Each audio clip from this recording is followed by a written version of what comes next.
from about 15 years on up, a great deal of my thoughts were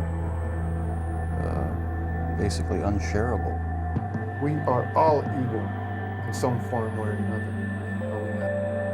Yes, I am not 100%, but I am evil. My mother was a sick, angry, hungry, and very sad woman.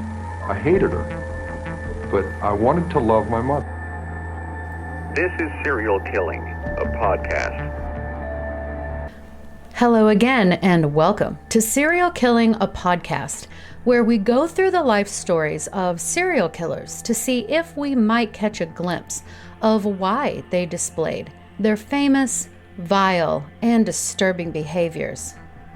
Special thanks to some of my patrons: Elise, Chantel, Sonia, Dan, Maya, Linda, Teresa, my dear three Emmas, Jessica, Lady Janice, Elena, Alethea, John, Nanette, Rachel, Sophie, Whitney, David, Catherine, Trudy, and Stacy. Thank you so much, guys. You are truly appreciated. And for anyone else, please like, share, subscribe. It just might help our little community grow. And if you happen to watch on YouTube and also use Spotify, consider watching on Spotify instead, as they have been kind enough to sponsor me, and we all know how YouTube treats us. But my podcasts are all written with the listener only in mind, so nothing is missed.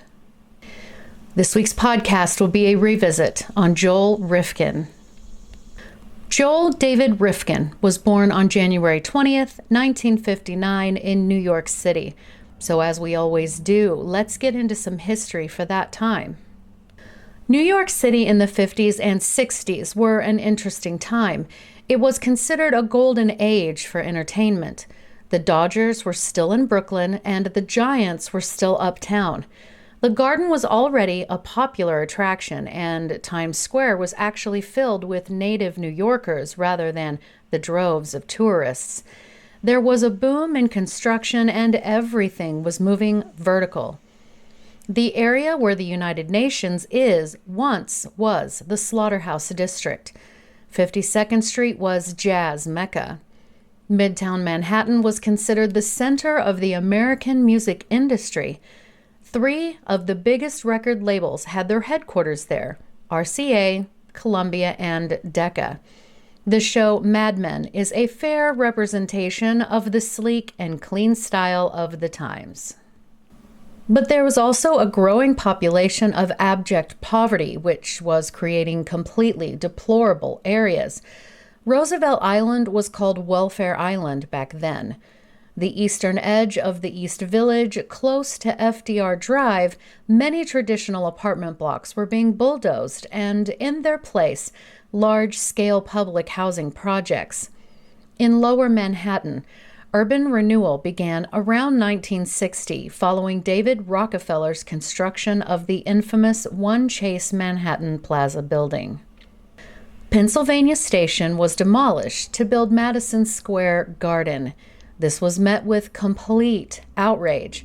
That led to the 1965 Landmarks Preservation Commission Law, which works to preserve the aesthetically and historically important buildings, structures, and other objects that make up what is classically known in the New York City landscape.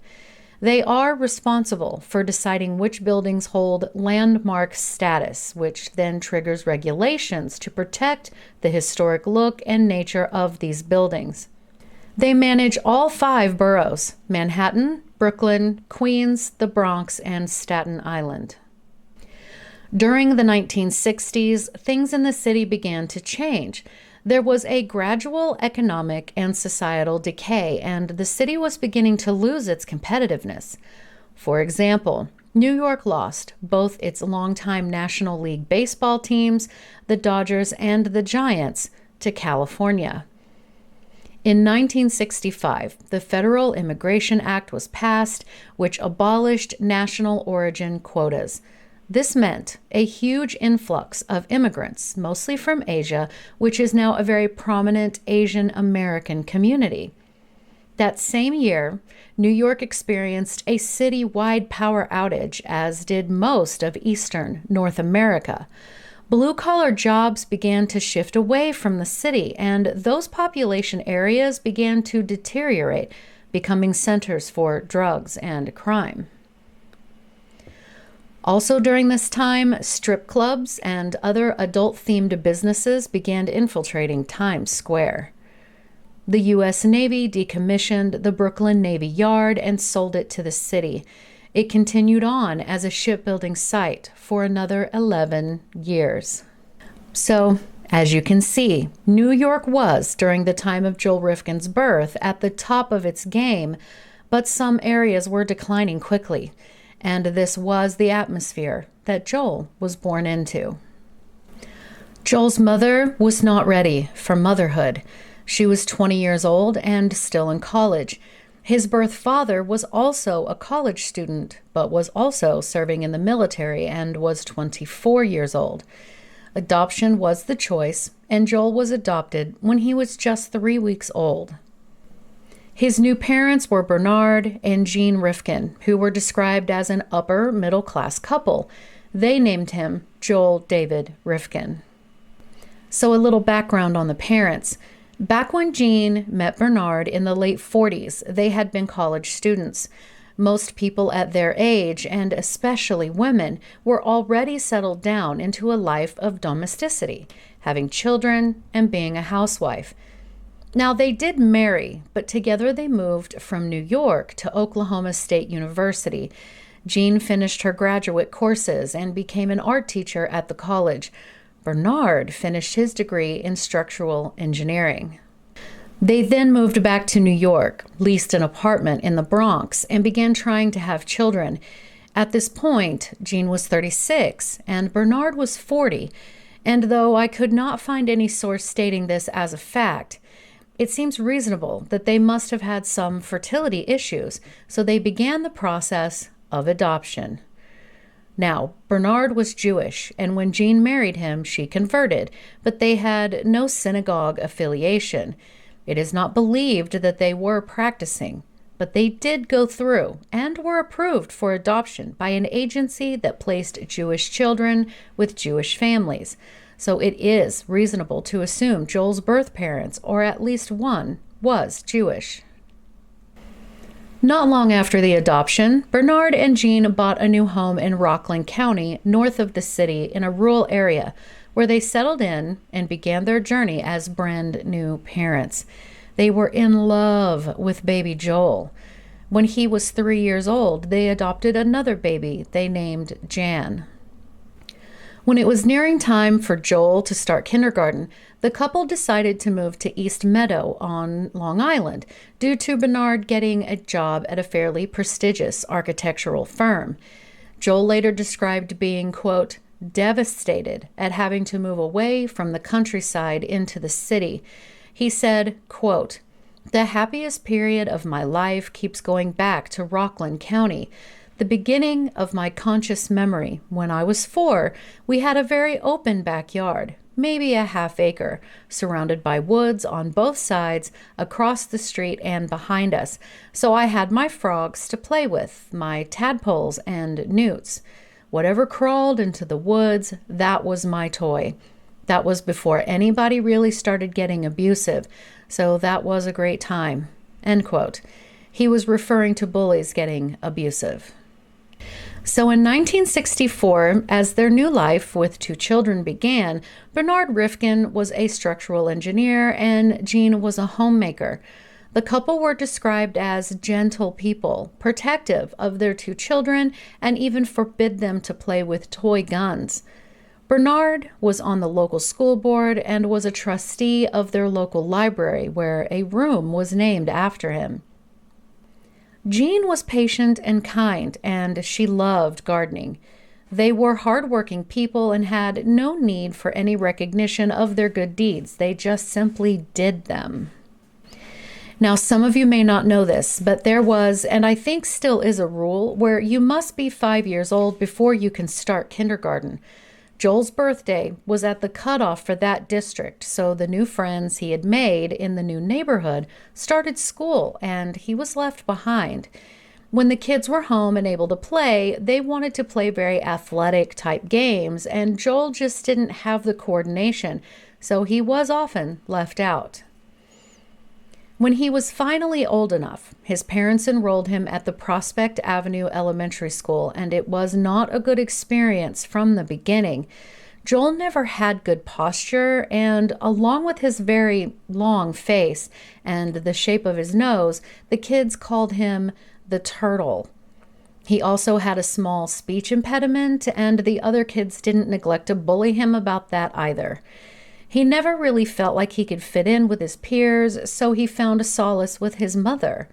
She and Joel would spend time together in the garden and would give the neighbors their extra flowers and vegetables they grew.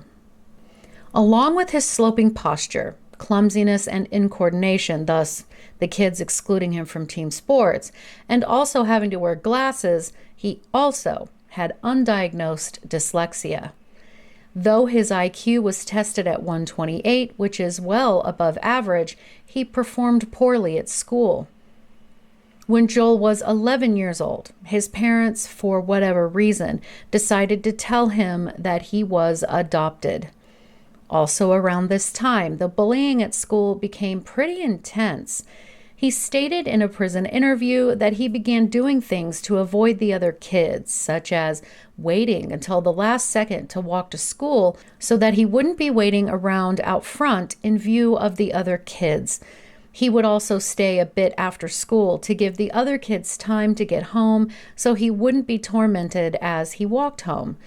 More and more he began to isolate himself and withdraw mentally. He spent nearly all of his free time when he wasn't with his mother in his room. He began collecting fossils and rocks such as sandstone, basalt, limestone, clay, and coal, and spent hours categorizing and organizing them. He enjoyed photography very much, as well as doing crafts.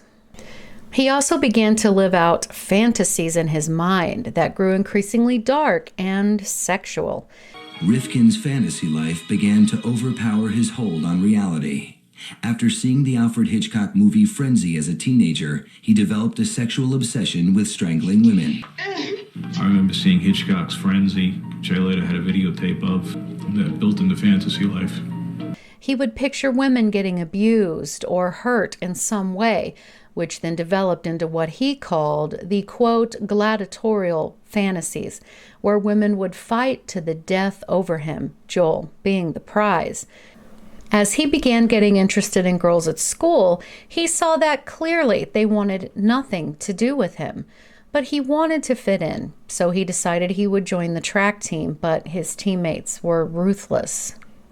The bullying intensified. Joel soon quit track and joined yearbook. He enjoyed taking photos for the class, but soon his camera was stolen and he was intentionally not invited to the end of the year party for the yearbook staff.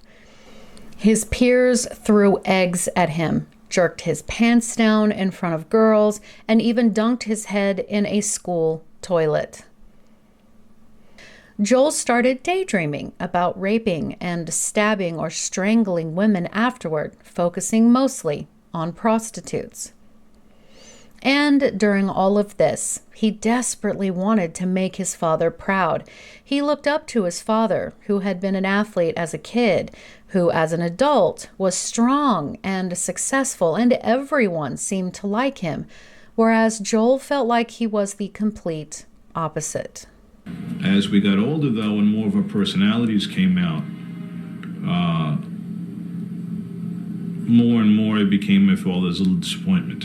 He grew impatient with his son Joel.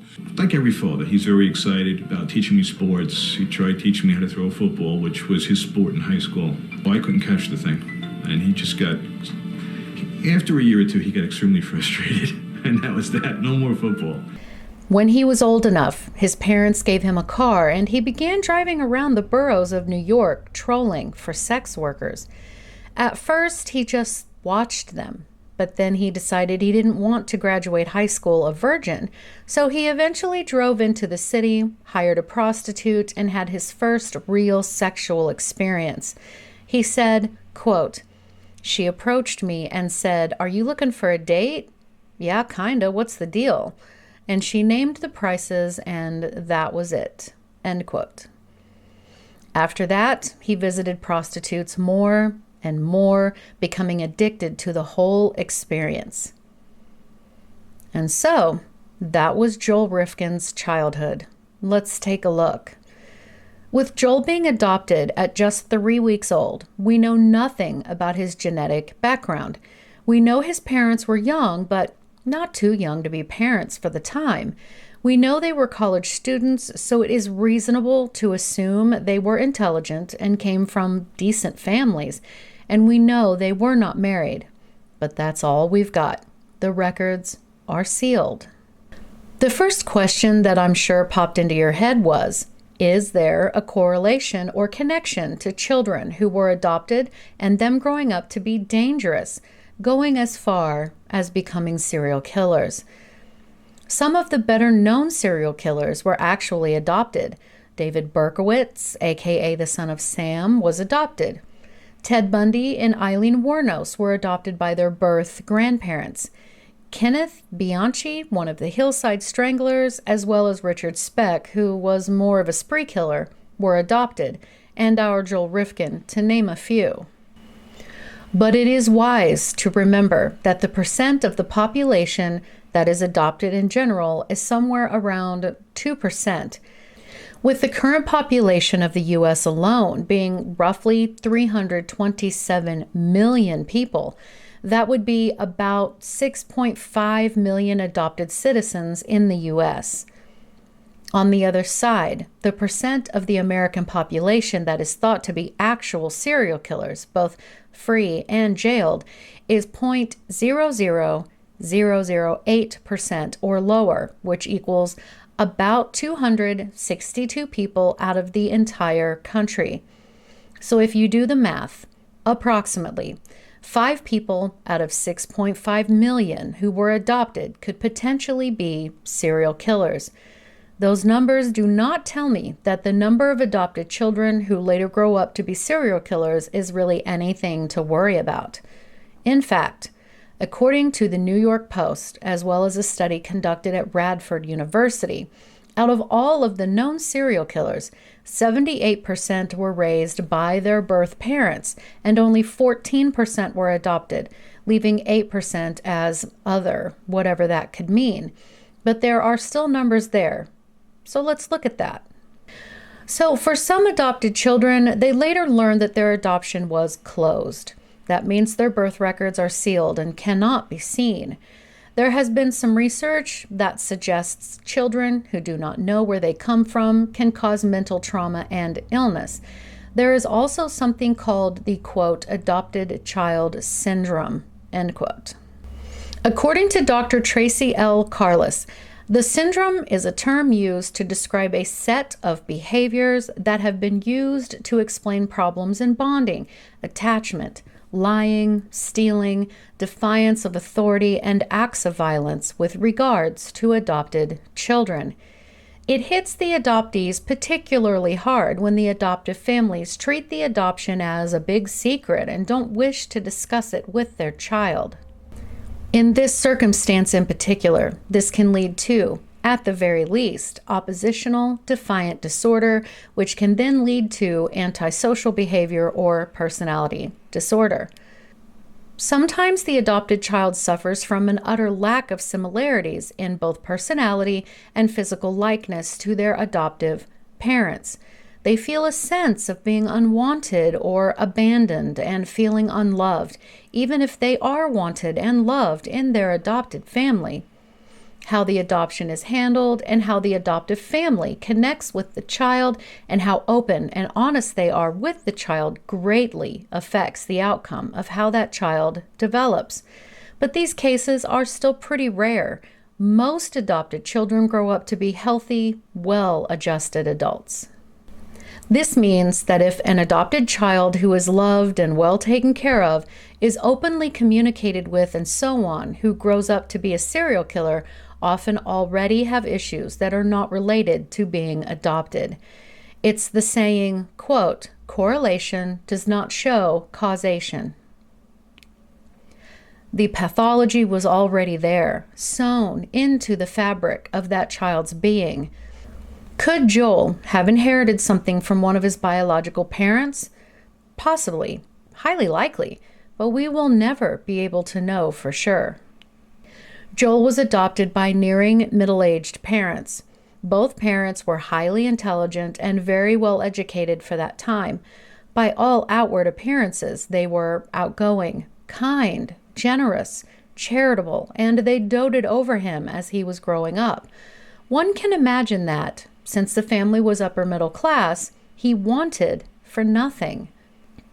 Joel did bring up the fact that he always felt like a failure to his father, that his father was again highly intelligent, athletic, and very good at math. He told a story about how his father would sit with him for long stretches of time to try to help young Joel with his math homework. The answers came easily for Bernard, but Joel had undiagnosed dyslexia and said he couldn't even memorize the multiplication tables. He said his father would get frustrated enough that he would get up from the table and walk away for a bit. And while removing oneself from a frustrating situation rather than taking it out on the child is perfectly ideal, Joel would have most certainly felt some level of shame. That is quite literally the only negative thing I could find regarding his childhood when it comes to his parents. There is zero evidence of abuse. Watch any interview with Joel, and you won't hear a word about him being mistreated in any way by his father or his mother. They did the very best that they could by him. There is also no evidence to suggest that he had any negative experiences with his younger sister, other than what would be normal sibling rivalry. What we do know is that he suffered from terrible bullying. According to Gerald Cassidy, professor of psychology at Ball State University, bullied children have a tendency to become emotionally withdrawn. In situations where they were already quiet, shy, and introverted, the experience will often push them to become even more so, to the point that they have trouble interacting with their peers. They experience anxiety, depression, trouble sleeping or eating, or even get to where they are unable to enjoy the activities they once did.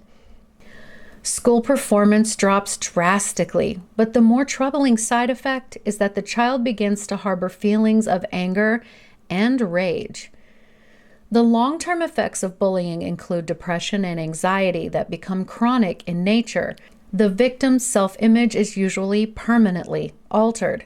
They feel that they are too weak or too hopeless to be successful and therefore, in a sense, give up goals and dreams before they've even begun.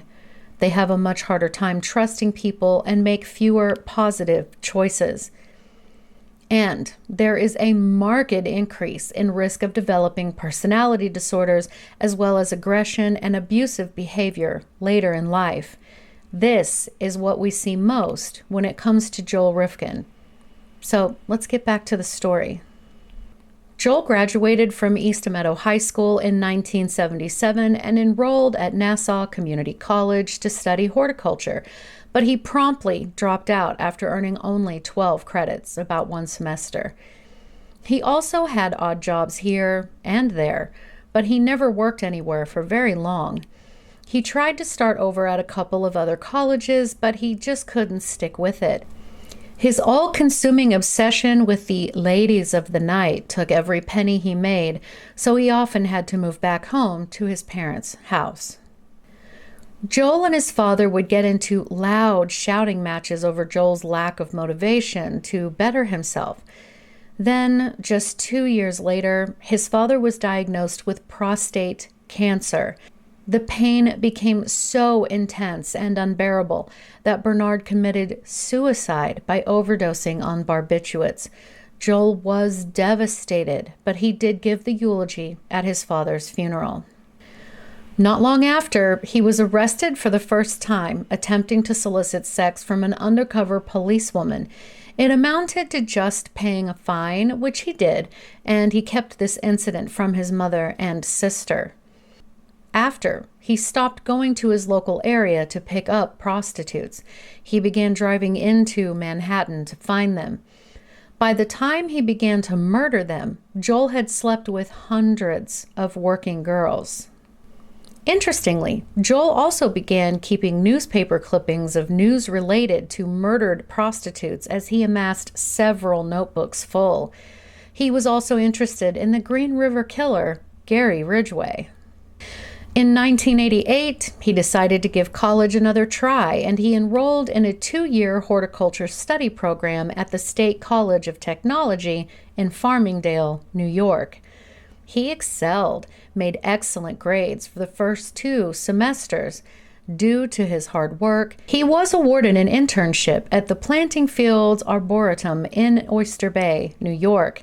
For once in his life, he had finally found some measure of success, and he was proud of himself.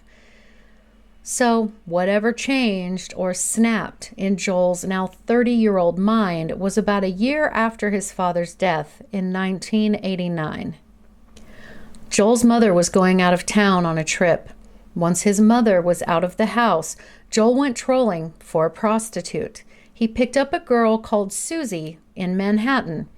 Only her real name was Heidi Balch. She was 25 years old, heavily addicted to drugs, and HIV positive. He took her back to his mother's home, where they proceeded to have sex. She then began shooting up heroin, and she fell asleep. When she awoke, they had sex, and then she began asking him where she could pick up some more heroin near them. Joel didn't do drugs and began to get angry due to her bothering him to take her to find more. And just like nearly every other time before, he was in the throes of his fantasy about hurting or killing a prostitute, but she was making him angry. So he picked up a novelty howitzer shell and bludgeoned her in the head repeatedly. He then started to strangle her. She fought like hell against him, but ultimately she died. After realizing she was dead, Joel started to panic. His anxiety became so intense that he believed that the police were right outside the door. He jumped up, looked out through the blinds, but eventually he calmed down. He then decided to go lay down and go to sleep, and he later said in an interview with FBI profiler Mark Safaric that he slept peacefully for about 6 hours. When he awoke, he at first thought perhaps he hadn't killed her. He walked down to the basement, poked at her to see if she might just be sleeping, and realized the truth. He thought about how he was going to get rid of her body and decided to dismember her. He removed her teeth as well as the skin from the ends of her fingers in an attempt to make her remains unidentifiable. He then wrapped the sections and put them into bags. Her head was put into an empty paint can. He drove around, dumping her remains in various locations. Her head he discarded on a golf course. The paint can containing her head was soon discovered by a golfer, and though she couldn't be identified, it scared Joel enough that he vowed to never kill again. He did, however, go right back to visiting and hiring prostitutes. And each time he slept with one, the memory of killing his first victim would play out in his head over and over. The urge to kill came back stronger with each encounter. A year and a half later, Joel could not shake the fear as well as the thrill of his first kill. In late 1990, Joel found Julie Blackbird working under the Manhattan Bridge and picked her up. With his mother out of town again, he took Julie back to the house where they spent the night together. She took a shower, they watched TV together, and when it was time to take her back, Joel stated he was going to stop at an ATM machine and withdraw extra money to pay her with. But as they were leaving the house, he hit her in the head from behind with a table leg and then strangled her to death. He then dismembered her body, placed the parts into buckets, filled them with concrete, and tossed them into the East River and the Brooklyn Canal. Now, Joel had a taste for murder. His third victim on September 1st, 1991, was 31-year-old Barbara Jacobs. She had fallen asleep after they had sex, so Joel began bludgeoning her with the table leg. She violently fought back, but he killed her. This time, he didn't dismember her. He took her body and dumped it into the Hudson River. She was found hours later, but her death was ruled a drug overdose. His fourth victim, he picked up later that same month, was 22-year-old Mary Ellen DeLuca. This victim was a new experience for him. They got a motel room. She began crying and saying she had just gotten out of rehab and that she had no business doing this. She said she was afraid her boyfriend was going to break up with her. She was at a low point in her life. He then asked her if she wanted to die, and to his shock and amazement, she said yes. So he began strangling her, and he said she never attempted to fight back. Regardless, he left her body in the woods near a rest stop. She was found a month later. Joel's fifth victim in September was 31-year-old Yun Lee, who was a prostitute he had spent time with previously. But for some reason, he was unable to perform, which was humiliating. He bludgeoned her, strangled her, and dropped her body in the East River. She was found a few days later. On and on he murdered. Girl after girl he killed, dumping their bodies. Most he dismembered, but some he did not. One victim in November of 1992 fought him so hard she had broken every fingernail on both her hands. Joel later commented that she was taking too long to die, so he snapped her neck. His last victim was 22-year-old Tiffany Bresciani. It was June 24th, 1993. By this time, his body count was up to 16 women. Tiffany had made her way to New York from Louisiana to be an actress or a model. However, like so many people who moved to the big city, she got caught up in the drug scene and became a heroin addict. She resorted to sex work to support that habit. She had been his second girl for that night. Once they had finished, he drove her to a parking lot and strangled her. It was 5:30 a.m., and he decided to head home. He left her in the back seat of his mother's car. She was naked, and he had to put the floor mats over her body to conceal it. Joel stopped along the way to buy some rope and a tarp so he could wrap her body up. The next morning, his mother wanted to do some shopping and took her car with the body now in the trunk. She returned and clearly hadn't used the trunk. Now it's around 9 o'clock in the morning. Drive home. Mom has some shopping errands to run. And it's her car. So Mom drives off. But after that close call, he placed Tiffany's body in a wheelbarrow in the garage that his mother and sister never went into, and then left it there for 3 days. Being that it was summer and Tiffany's body had been there for a few days, of course, the stench was becoming unbearable.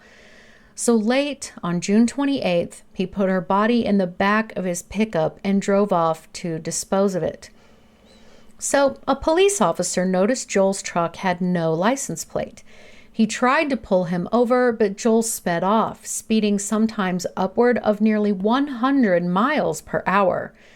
The pursuit lasted 30 minutes, but he ultimately crashed into an electrical pole.